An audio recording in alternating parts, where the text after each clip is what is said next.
has started well. এই সরকার সুন্দর এবং সুন্দরভাবে শুরু করেছে, ভালোভাবে শুরু করেছেন। Let the government continue. সরকারকে কন্টিনিউ করতে দেন। এরপরে 1-1.5 বছর পরে তো আপনারা বুঝবেন সরকারের কোনো বিফলতা থাকলে আপনারা ধরবেন, সফলতা থাকলে প্রশংসা করবেন। আমরা তো সবসময় সরকারের বিপরীতে কথা বলি। আপনি নিশ্চয়ই দেখেছেন যে আমরা সবসময় সরকারের সরকারের যেমন সরকারের ত্রুটি থাকলে এটাও যেমন আলোচনা করবেন, সরকারের সফলতা থাকলে এটারও প্রশংসা করবেন। This is called democratic process. ফাদ ভাই, আমরা যদি একটু আলোচনায় আসি, আবার ইসরায়েলের সেনাদের লক্ষ্য করে রকেট হামলা চালিয়েছে হিজবুল্লাহ। আপনি নিশ্চয়ই দেখেছেন। তারপরে মধ্যপ্রাচ্যে 4 কোটি মানুষকে তীব্র ক্ষুধার ঝুঁকিতে পড়তে হতে পারে, এটাই বলেছে আজকে বিশ্ব হু বলেছে আর কি। হু নাকি বিশ্ব খাদ্য কর্মসূচি। আপনি কি বলেন? আপনি ঠিক আছে, এটা আছে যে প্রায় 3.5 থেকে 4 কোটি লোক স্টারভেশনে যাবে, মানে ফ্যামিন ফেস করবে, দুর্ভিক্ষ। এটা ঠিক আছে, এটা কিন্তু চলবে। আর কিছুদিন যুদ্ধ হলে কিন্তু দুর্ভিক্ষ শুরু হবে পৃথিবীর বিভিন্ন দেশে। সবচেয়ে আক্রান্ত হচ্ছে আফ্রিকার গরিব দেশগুলো।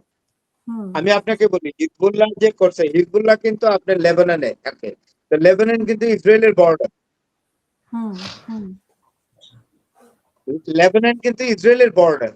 So it is very convenient for Hezbollah, and Hezbollah has already got 50,000 missiles.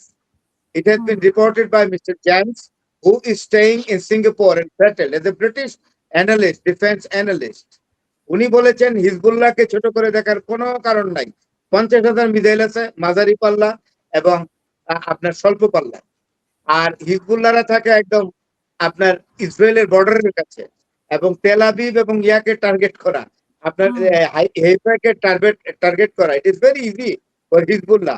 আপনাকে একটা জিনিস খেয়াল করবেন, এখন ইসরায়েল কিন্তু ত্রয়ী শক্তি ফেস করতেছে না, চার ত্রয়ী শক্তি না, 4 শক্তি। কিভাবে? ইরান, হুতি, হিজবুল্লাহ, তারপর হইল আপনার ওইটাকে কি বলে, হামাস। তাহলে এই চারটা শক্তি। আপনি কিন্তু ইরান, অনেকে বলে ইরান একা যুদ্ধ করছে, তা না। ইরান আর বাকি এই 3 শক্তি, এই 4 শক্তি কিন্তু যুদ্ধ করছে। এবং যেই কয়েকটা গ্রুপের কথা বললাম, যেমন হিজবুল্লাহ, তারপরে আপনার কি বলে হিজবুল্লাহ আছে, তারপরে আপনার হুতি আছে, হামাস আছে।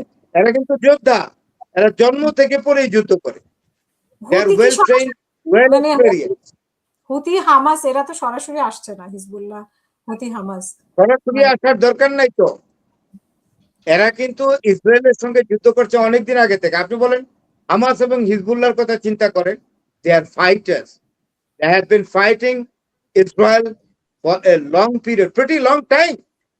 এবং আপনি আরেকটা তথ্য দেই, এই যে হিজবুল্লাহ এবং হামাসের 12 বছর পর থেকে মিলিটারি ট্রেনিং দেয়। এরা কিন্তু জাত যোদ্ধা, এটা মনে রাখতে হবে। সুতরাং ইরান একা নয়। অনেকে বলে Iran is fighting alone. No, Iran has got 3 other auxiliary forces, like Houthi, like Hezbollah, like Hamas. আচ্ছা, ফরাদ ভাই আমাদের সাথে জয়েন করেছে